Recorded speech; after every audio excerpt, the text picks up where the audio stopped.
Hey there, my name is Timothy Poitras, and I'm a technical writer on the OpenShift documentation team. Today, I'm going to show you how to install the OpenShift CLI so you can get started and create your first project. Before we begin, let's get a prerequisite out of the way.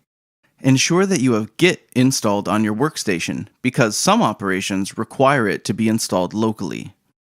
Now, from the command line, obviously the OpenShift OC login command is unrecognized because this system does not yet have the CLI installed.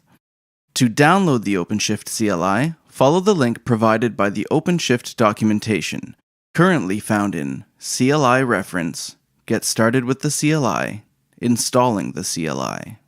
At the time of publishing this video, that link is access.redhat.com/downloads/content/290.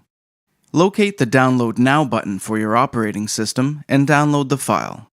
Once downloaded, extract the archive file and navigate down through the subdirectories until you find the OC file.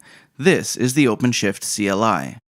You can move the file somewhere more easily accessible if you want. Next, from the command line, check the directories on your path environment variable. Choose one to be the location of the OC file.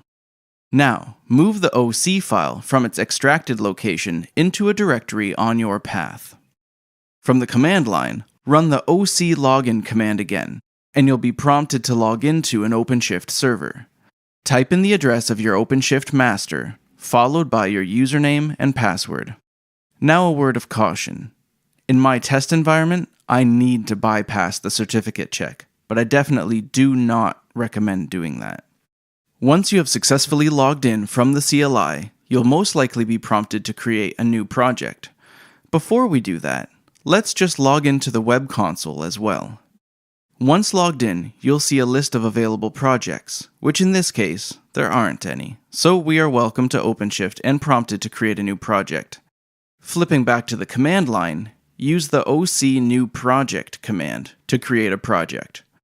Once the new project is created, you are automatically switched to the new project namespace. Next, refresh the web console to see your new project.